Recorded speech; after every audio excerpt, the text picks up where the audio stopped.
Welcome to the Successful Nonprofits Podcast. I'm your host, Dolph Goldenberg. Today, we are going to discuss building a high-performance finance office with Kelsey Vatsaas. But before we do, I want to share some information about our most recent offering for small and medium-sized nonprofits. Over the past year, I've had just a number of organizations that have said to me they would benefit from the participatory strategic planning process that I use, but they just cannot afford the cost of having it professionally facilitated. And so I've kind of been racking my brain about some way that these organizations could use this type of a process at a much lower cost. And so to help nonprofits like that, Successful Nonprofits is going to be launching a strategic planning facilitator cohort group. It's going to start in April, and that group will enable your organization to develop and implement a strategic plan with the participation and guidance of a dedicated leadership volunteer. And let me say that again, it's got to be a leadership volunteer. It cannot be a staff member that participates because a staff member cannot facilitate your strategic planning process. So your leadership volunteer will participate in bi-weekly online cohort sessions to learn and apply the proprietary, proven participatory strategic planning process that we have developed at Successful Nonprofits. Now, the key words here are learn and apply. This is not a passive instructional format. Participants will implement each lesson as the course unfolds. Now, enrolling in this workshop and, of course, doing the work of the workshop is an incredible opportunity to complete a strategic planning process for a fraction of the cost of hiring a consultant. Since this is the first time we're doing it, early registrants will receive discounted tuition at $2,500, and prices are going to increase after February 15th and then again in March.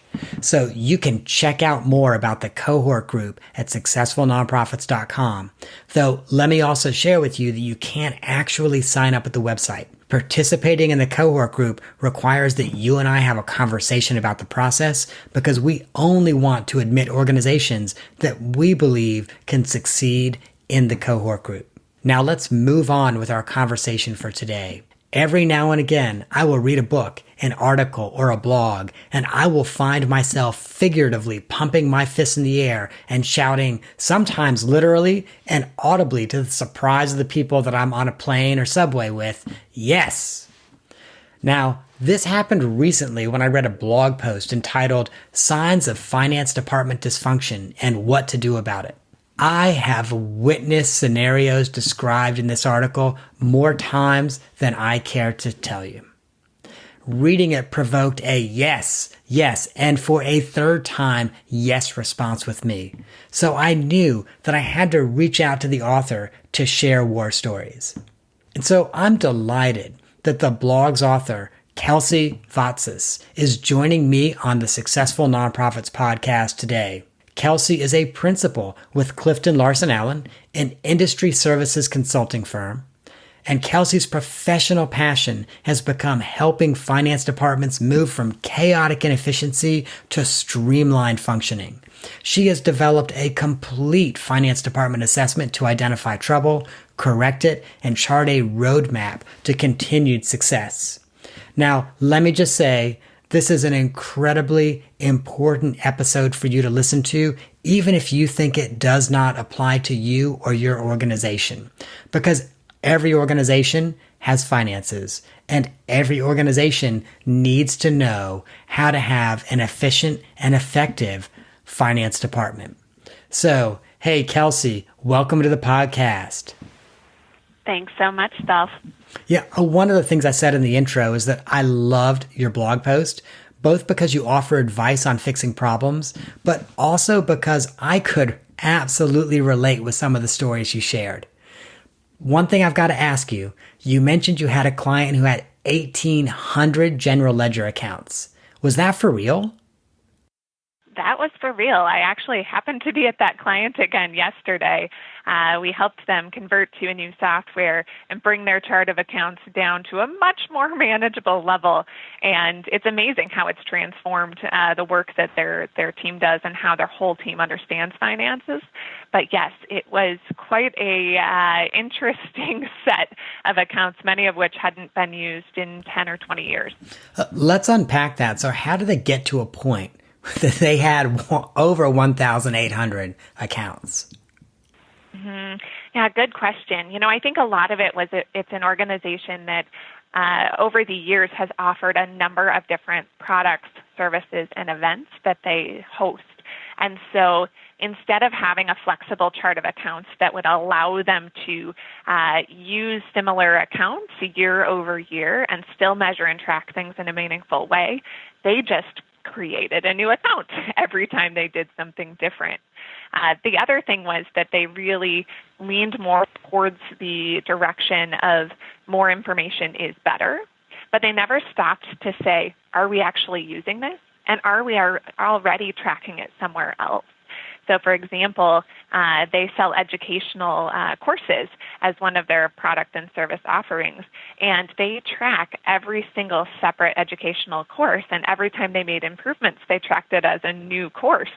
And then as we stepped back, we realized that they were allocating every expense to every one of these educational courses, but they were never, ever using that information. Not once in 10 years that they could recall had they ever used that information to make decisions. And so when we redesigned the chart, we thought about, okay, how can you meaningfully use this, and what level of detail do we really need to track in the accounting system? Let me ask you this question. Is it your sense that management was the one that pushed for creating a new account every time a course was modified, or is it your sense that the board was doing that? I really think this came from a disconnect between the former executive director and the staff who were doing the accounting. I don't actually think that the board was involved or cared at all. I don't think the board even knew that this existed at this level of detail. But I think the executive director had always pushed for, we need more detail, we need to track detail. And the accounting team had just gotten into this habit of, okay, we'll just keep creating these new accounts. So I think it had more to do with the fact that those two groups weren't communicating, but it didn't creep so much into the governance level in this situation. Another question as we unpack this that I've got is how many staff were necessary to code and maintain all those accounts as income's coming in and expenses are happening? Yeah, great question. So this organization historically had one finance person. At some point, they had actually moved into an outsourced finance team, which had 2 or 3 individuals on a fractional basis. But of those individuals, that bookkeeper level person was spending such a significant amount of their time just trying to, get people to code things to these 1,800 different accounts, trying to use them consistently, et cetera, that once we cleaned everything up, that person was able to do that transactional work so much more efficiently. Nice. So what are some of the other big dysfunctions that you've seen happen in finance departments you've walked into? Great question. So particularly with nonprofits with grant funding, one of the things we see really often is that when an organization scales, and particularly if that scale is coming through government funding, that often the processes they created that made sense when they were a $1 or $2 million organization, they just kept and replicated those processes as they scaled.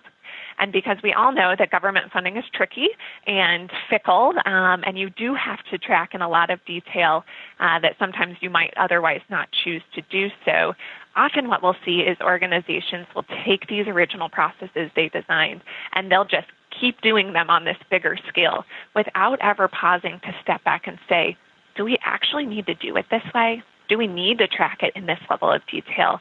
Does our grant actually require it?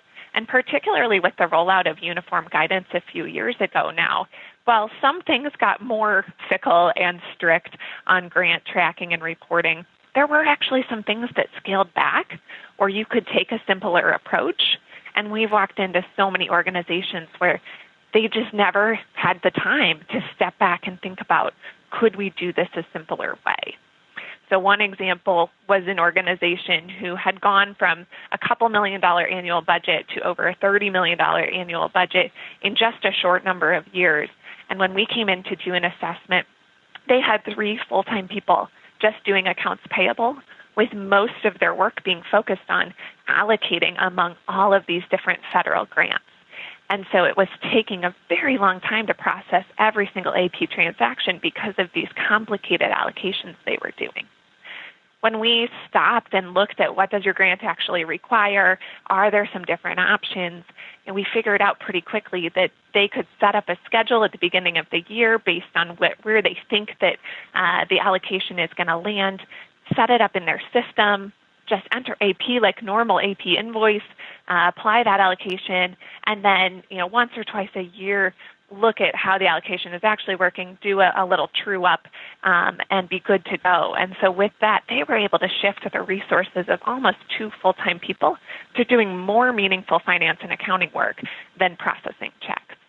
That's incredible. And one of the other grant dysfunctions that I've certainly seen happen, especially with government grants, and I'd be interested to see if you have seen this, is with some of the smaller and medium-sized nonprofits. And most of our listeners are smaller and medium-sized nonprofits, where they'll get their first government grant, whether it's a federal pass-through that comes to their municipality, their city, or their county, or whether it's an actual state or federal grant. And they'll keep essentially, accounting for their income and expenses they did before they had government revenue. And then one day the program officer walks in and says, oh my gosh, you are not accounting for your funds the way this government grant requires that you do. And suddenly they find themselves behind the curve. Yes, we see that often. I was actually over at a client yesterday, which is about a $1.2 million organization now. 2 years ago, they were $500,000, and they received their first federal funding a year ago. And that was my first question to her was, the programming sounds amazing. You've been able to scale and be more sustainable. How's that grants management going for you? And she said, it was a bit of a surprise for us. But she actually pointed back to the federal department they were receiving funding from, and she said they have been so helpful and supportive of us. Part of that was because when we got this grant, we reached out to them and said, this is our first federal grant. We want to make sure we do these things right. We know it's tricky, but we don't have any experience in it. How can we lean on you for support?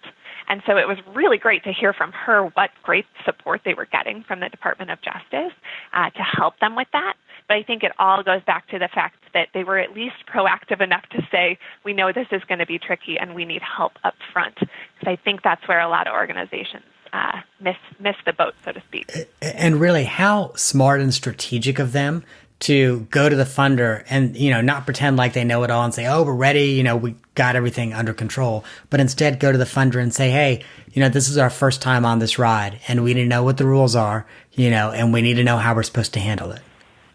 Exactly. The other thing I'm starting to see more and more of our firm's clients do is before they apply for federal funding, reaching out to their advisor, whether that's our firm or someone else, and saying, hey, before we apply for this, could you just come in and help us understand how our processes are going to need to change and what sorts of things we should be thinking about, particularly what new positions might we need to fund, what additional capacity might we need to plan for to be able to manage these federal funds if we get them. So it helps them as they're applying for the funds, even though we all know that there's limited funding you can use towards administrative capacity, but they can at least be planning for what they need to do before they even apply for those funds. And I think that's a really exciting trend that we're seeing. And I will say one of the nice things, especially about federal grants is, depending on the department, they'll typically say, okay, you can have X%. Sometimes it's 7, sometimes it's 9, sometimes it's 10, sometimes it's some other number, but X% can go to admin. And you can pretty much within reason, as long as you justify it, spend that money on whatever admin you need. Right. And that's, a lot of times we'll see that 10% de minimis rate. But the other thing that we're suggesting organizations, once they're consistently receiving federal funding, particularly multiple grants, from the federal government is that they consider doing a negotiated indirect cost rate, because often we're seeing organizations get rates that are more in the 12 to 15, sometimes higher percent range, which we actually think is more reflective of what it really costs to run and manage a federal grant program. So once you're at that scale, we would suggest talk to someone about if it makes sense. It is an investment and it takes a lot of time to get that negotiated rate, but it is worth it for those extra percentages that you can use towards the important administrative functions. That might be a real game changer for some of our listeners. So how does an organization go about getting a negotiated indirect cost rate? Good question. So there's a whole process, and I'm not going to pretend to be the expert on it. We have folks at our firm who just focus on that because it is a pretty complex process. But there is a series of steps that they go through, a lot of which is historical financial reporting and analysis to be able to justify what it takes for them as an organization to manage and run these programs. Now, one of the changes that happened under uniform guidance was it used to be that say you got funding from multiple different departments within the federal government, you could have separate negotiated indirect cost rates with each one, which becomes really confusing for program folks and really complicated for tracking for the accounting team. Now what it has switched to is that you have one negotiated indirect cost rate that would apply across the board. There's a few exceptions, but for the most part would apply to all of your federal grants. So that has streamlined process. That is awesome. And like I said, I think that would be a real game changer for some of our listeners. Up to this point, Kelsey, we've really kind of focused on the finance office itself. But what are some of the dysfunctions that happen with the interactions between governance, so the finance committee, the treasurer, the board, and the finance office? Yeah, great question. And it's one of the reasons when we do these finance department assessments, one of the most critical things in that process is not just talking to the people in finance, but talking to the real users of the financial information. So that being finance committee, if there's an audit committee, an investment committee, maybe the whole board, and then also the department directors who use or should be using financial information to make daily decisions. One of the things, we were recently at a client who we had done a finance department assessment for. We were kind of in the end stages of wrapping it up, and we were at their finance committee meeting. And one of their finance committee members happens to be the investment officer at another one of our clients. And so she has this great perspective from both the client side, doing the finances, as well as from the governance side. And as we were talking about financial reporting, what kind of reports does the board or the finance committee receive? Is that information useful, et cetera? And this was an organization where their packet of information that they provided to the finance committee was 30 to 40 pages long every quarter. And it took staff a lot of time to pull this together. And she said, as I step back and think about it here, I bet every committee meeting, one of us makes a comment about a change that would be helpful to see to our packet. And you know what? Our wonderful staff run back and they spend all this time and they make that change. And then those changes and additions never go away. So we just keep adding and adding and adding to what we're asking the staff to prepare every time. And that's not really fair to anyone. And how much do we actually use that information that we've asked for or we've mentioned in passing? And you could just see the finance team, they all happened to be sitting in this meeting and their shoulders just relaxed. And they felt like, oh, someone recognizes this because, yes, that's a lot of work. And so one of the suggestions, and this was a really simple kind of logical thing, but I think for the committee to all hear this and agree, was once a year at a finance committee meeting, we're going to look at the packet of information provided. We're going to give feedback. We're going to agree to something, and then we're not going to make any changes to that for the next year. And the staff was so happy to just know that this was going to be simplified. They were going to scale this back, and they weren't going to have to continue to evolve this packet every single meeting. Kelsey, that is awesome. That is absolutely awesome. Now, if a finance committee, so let's talk about some red flags that finance committees should be looking for to help identify dysfunction in the finance office. And so one that I immediately think of is if a certain number of months has passed after the close of a fiscal year and the finance committee has not seen a draft audit or not seeing a draft 990, that's probably a red flag because it means the finance office is having a difficult time closing out the audit. But like, how many months do you think that is? Is it 6 months? Is it 9 months? Like, what do you think of as, okay, that's when the flare goes up of we have an issue? Yeah, good question. We were having this conversation a week ago with a client who's redoing their finance policies and procedures. And one of the questions was, do we put a timeline on when the audit and 990 need to be complete? And the one pushback that I had, well, I definitely agree that the faster you can get books closed and the audit done, it keeps it more relevant, it makes it more useful, and everyone can kind of move on into the next year. But the one thing, especially with our nonprofit clients who have a calendar year end that I kind of warned against was a lot of those organizations are using audit firms who most of their work is for-profit audit. And busy season is going to be, February, March, April, May for those firms. And often you end up paying a significant amount more if you require that your audit is done in that timeline.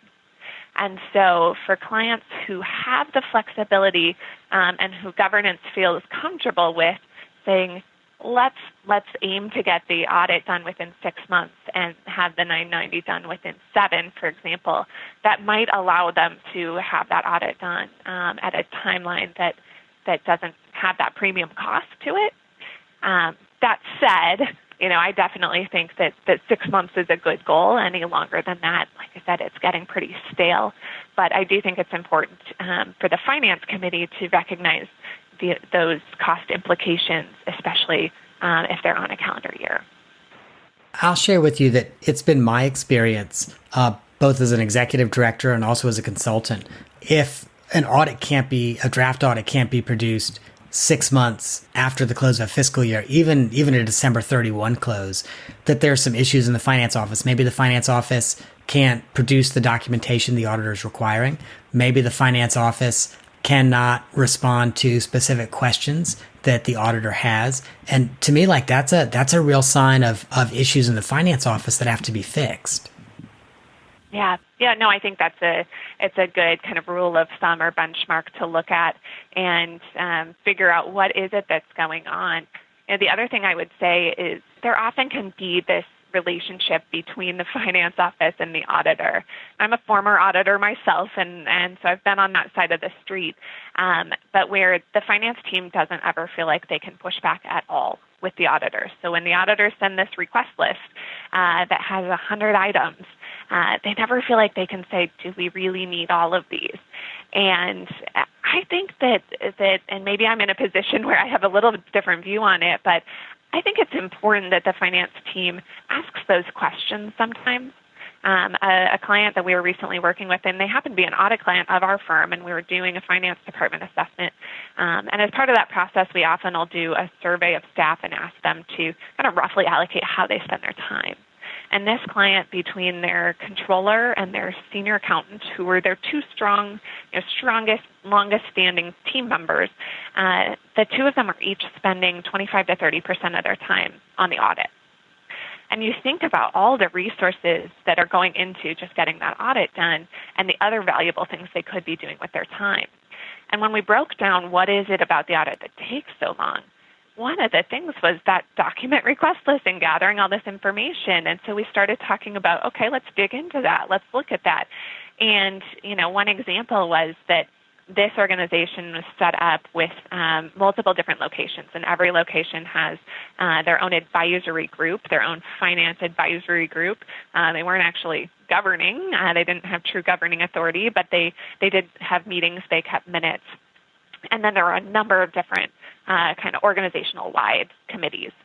And so the document request list said, send your committee minutes.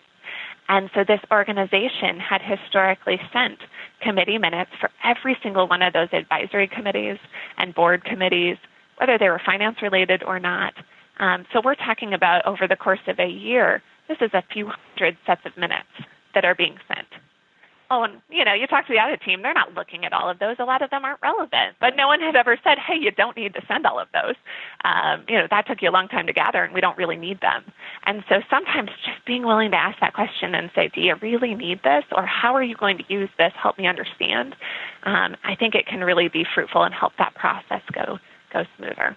That's a really good example and a really good point as well. One of the other red flags that I kind of feel like maybe finance committees should be looking out for is if there are deficiencies or weaknesses in the audit and they keep seeing the same deficiencies and weaknesses year after year after year, even though management says, okay, here's how we're going to fix them in the coming year. And 2 years later, it's still a deficiency or still a weakness. Exactly. I think those management letters can be some of the most useful and telling documents and pieces of information, and it surprises me every single time how when we'll ask a client about it, I'll say, oh yeah, we maybe have that. I'll see if I can dig it up. I can't remember what was in it. And clearly not using that as a tool. And I would agree. And a lot of times we will see, for a lot of small and mid-sized nonprofits like those who listen to this podcast, probably the number one thing you see is segregation of duties. And, there's often, even sometimes the auditors will say, well, you're a small organization. You only have one person in finance. There may not be a way around this. And I like to push people to think a little more creatively about who you can involve and how how you can mitigate some of those segregation of duties issues, because there are ways around it, but it's just a little bit more creative, and it does force people outside of finance to be more involved in that process. I could not agree more. When my first executive director job was at a smaller organization. When I started, it was about $250,000. By the time I left, it was, about $1 million. But when we were a $250,000 organization, we just did not have the staff for segregation of duties. And so our treasurer kind of stepped in and did some of that. Obviously the treasurer is a board member, but for example, at every finance committee meeting, I would bring a copy of the most recent checking account statement, and the treasurer would review each page and initial it. And, if there were issues, he would ask the question. He would say, well, can you explain to me, how this check went through without a signature?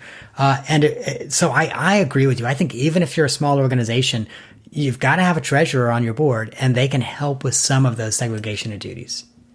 The other thing I think about that management letter is if you are management, if you're the executive director or the finance officer, in the finance office, I think it's really important that you sit down with the finance committee, and eventually you kind of share this with the board as well. And you say, okay, the auditor points out 12 things that we need to be working on. We can't get all 12 done this year.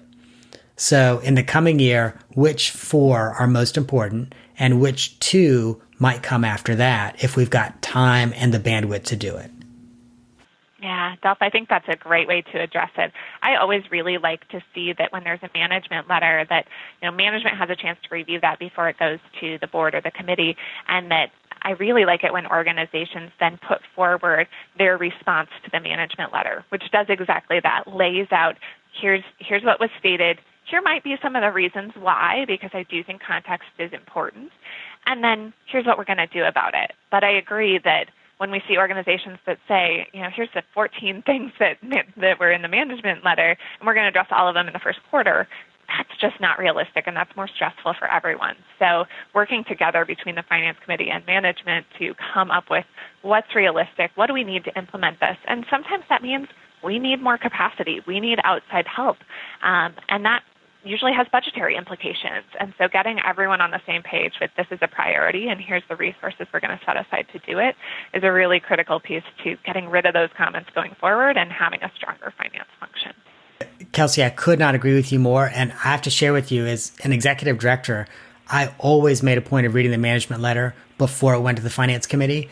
And I would say at least every other year, so 1 out of 2 times, I would have to go back to the auditor and tell the auditor, you indicated this in the management letter, and that's not correct, and here's why. I need you to change that because, this is what we're actually doing. And if it was miscommunicated to you or you misunderstood, we need to clear that up now.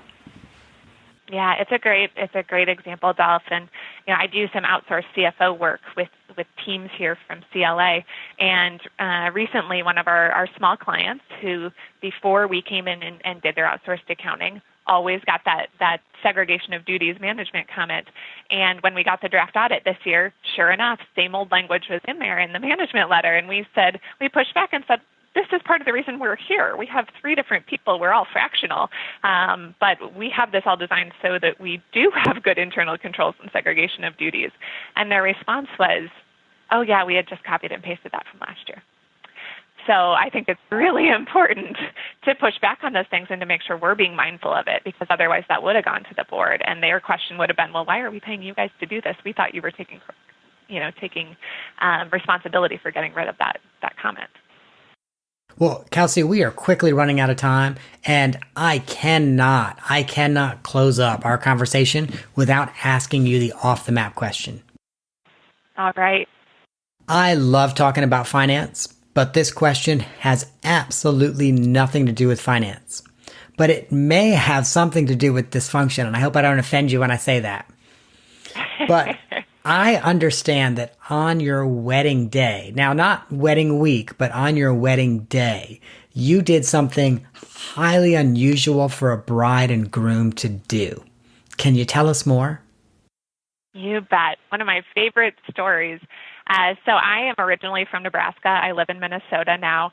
And as someone who grows up in Nebraska, there's really one sports team to cheer for. We have no professional sports there, and that's the Nebraska Huskers football team. So I'm a diehard fan, and when I met my husband here in Minnesota, he's lived here his whole life. He's a diehard Minnesota Gophers fan. And so when we were dating, we always went to the annual Minnesota versus Nebraska game. It was shortly after Minnesota and Nebraska were both part of the Big Ten, so we played each other every year. And so when he proposed, he said, I hope I'm not too presumptuous here, but I found a date, and the church is available, and it happens to be the date of the Minnesota-Nebraska football game, and it's here in Minnesota. So if you want to, I thought that could be fun. And so we planned our whole wedding around this football game.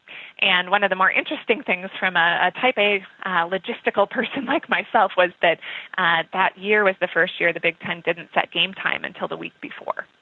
And so we're trying to plan this whole wedding around this game, and we didn't know if this was going to be an 11 a.m. game or a 2:30 game or a 7 p.m. game. So our wedding invites actually state, if the game time is this, here's the itinerary for the day. If the game time is this, here's the itinerary. But it was such a fun day. Our whole wedding party went to the game. We actually were able to get special passes for each of our dads and my husband and I to go down on the field in our whole getup. So we have some awesome pictures of us down on the field. Sadly to say, for me, Nebraska lost to Minnesota that game for the first time in 63 years. Oh. So my husband will say it was the best day of his life and the best day of his life. Oh, that is an awesome story. I have one follow-up question. Since you did not know what time the wedding would start, did you book your wedding venue for the entire day? It's a great question. So we originally had the venue all day, and part of the reason we ended up getting on-field passes was the venue was the hotel next to the stadium, and the hotel decided a few weeks before our wedding that they were going to host a tailgate the morning of the football game in our room. So we could no longer set up the night before or do anything like that. And so they actually, to help compensate us for that, they were able to negotiate and get us these on-field passes. So we ended up only having the room for a part of the day, which made logistics a little tricky, but did allow us to get on the field and get these amazing pictures for memories for years to come.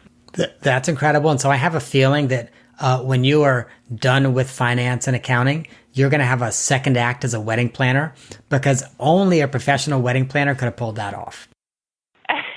Well, I appreciate it. Looking back now at all my spreadsheets and planning, as an accountant by trade, I keep a lot of spreadsheets, and there were a lot of backup versions of what we would do if, but it all worked out okay.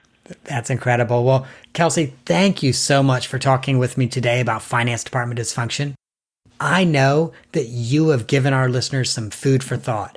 And listeners, you can find Kelsey at CliftonLarsonAllen, which is at CLAconnect.com. That's CLAconnect.com, We will also link to Kelsey's excellent blog post in the show notes, but that URL is far, far too long for me to be able to read out here. Now, Kelsey has also generously offered our listeners a free, that's right, a no-cost initial consultation if they are considering a finance department assessment. Do not, dear listeners, pass up this opportunity to talk to an expert, if only to get a sense of where your organization is now. Hey, Kelsey, thanks again. I really enjoyed this conversation today. Thanks so much, Dolph. And I have to say, I scrolled through all of your past podcasts, and there were very few about finance. So I'm excited to be one of the first ones to talk about the exciting world of nonprofit finance on your great podcast. You are right. I think the last time we had someone on to talk about finance was early, maybe 2 years ago, and it was about automatic revocation of 501c3 status. I'm glad to be here to talk about accounting and finance with all of your listeners today. Thanks again. If you have been too busy circulating a check requisition and you missed Kelsey's contact information, may I suggest that you get it at our website, successfulnonprofits.com. And don't forget to take advantage of Kelsey's free consultation. It is an incredible offer, and really, I just cannot say enough. Try to take her up on it. It was great fun to talk to Kelsey today about the weirdness that can creep into the everyday functioning of finance departments. As we all know, though, finance departments are not the only areas of an organization prone to weirdness and sometimes some instability. Any part of a nonprofit can go off the rails if strategic planning has not been done well and is not being implemented well. So at the top of the episode, I mentioned our new strategic planning facilitator cohort group. If you think this might be the strategic planning solution your nonprofit is looking for, be certain to check out the website at successfulnonprofits.com today. If you register by February 15th, you will receive a $1,000 discount off the rack rate, and I don't want you to miss out on this opportunity. But please remember that you cannot actually sign up at the website. Participating in the cohort group requires that you and I have a conversation about the process, because we only want to admit organizations that we believe can succeed with this cohort group. That is our show for this week. I hope you have gained some insight to help your nonprofit thrive in a competitive environment.